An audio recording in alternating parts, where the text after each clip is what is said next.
പുതുമോടിയോടെ സർക്കാർ അധികാരത്തിൽ ഒരു മാസം പിന്നിട്ട് കഴിഞ്ഞതോടെ ഇനിയും ചിലപ്പോൾ നേരിടേണ്ടി വരിക ശക്തമായ പ്രതിപക്ഷ വിമർശനങ്ങളാകും. പകർച്ചവ്യാധിയും വന്യജീവി ആക്രമണവുമെല്ലാം ആദ്യ മാസത്തിൽ സർക്കാരിന് വെല്ലുവിളിയാണ്. PMC ഉൾപ്പെടെ സർക്കാരിന്റെ നയപരമായ തീരുമാനങ്ങൾ ഇതിനകം പ്രതിപക്ഷം ആയുധമാക്കി കഴിഞ്ഞു. UDF സർക്കാരിന് സംഘപരിവാർ വിധേയത്വമെന്ന കടുത്ത വിമർശനം CPM ഒക്കെ മുഖപത്രങ്ങളിലൂടെ ഉയർത്തി കഴിഞ്ഞു. ദേശാഭിമാനിലും ജനയുഗത്തിലും എഴുതിയ ലേഖനത്തിൽ പിണറായി വിജയൻ ഇത്തരം വിമർശനങ്ങൾ ഉയർത്തിയിട്ടുണ്ട്. ശ്രീജിത്ത് തിരുവനന്തപുരത്ത് നിന്ന് ചേരുന്നു. ഗുഡ് മോർണിംഗ് ശ്രീജിത്ത്, പറയൂ വിശദാംശങ്ങൾ. Good morning.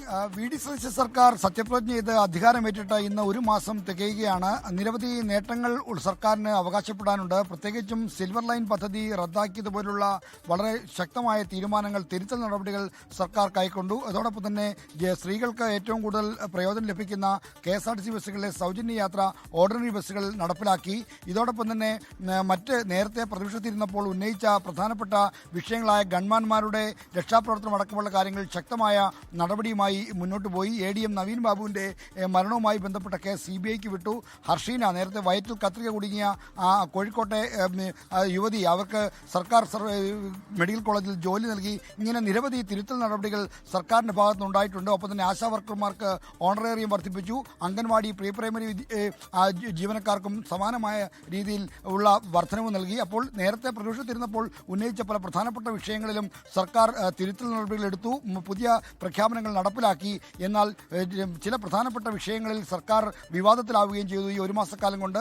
അതിൽ ഏറ്റവും പ്രധാനപ്പെട്ട കാര്യം ഈ പകർച്ചവ്യാധികൾ പടരുന്ന വിഷയവും ഒപ്പം തന്നെ വന്യജീവി ആക്രമണങ്ങളുമായി ബന്ധപ്പെട്ട വിഷയങ്ങളുമാണ്. മലയോര മേഖലയിൽ ഇപ്പോഴും വന്യജീവി ആക്രമണങ്ങളിൽ മനുഷ്യർ കൊല്ലപ്പെടുന്ന തുടരുകയാണ്. ഇതിന് ശാശ്വത പരിഹാരമില്ല എന്ന വനമന്ത്രിയുടെ പ്രസ്താവന, അതും വലിയ തോതിൽ വിവാദമായിട്ടുണ്ട്.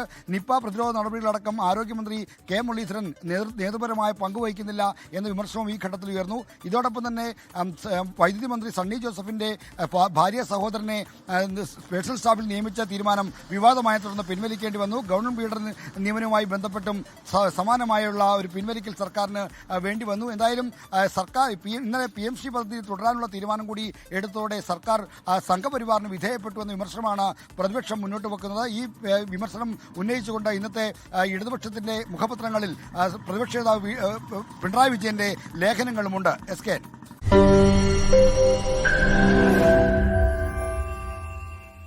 ലോകത്തെവിടെയായാലും ഏത് സമയത്തും 24 വാർത്തകളും ഓഗ്മെന്റഡ് റിയാലിറ്റി പാക്കേജുകളും എക്സ്പ്ലെയിനറുകളും വിശദമായി കാണാൻ ഞങ്ങളുടെ YouTube ചാനൽ നിങ്ങൾക്ക് സബ്സ്ക്രൈബ് ചെയ്യാം.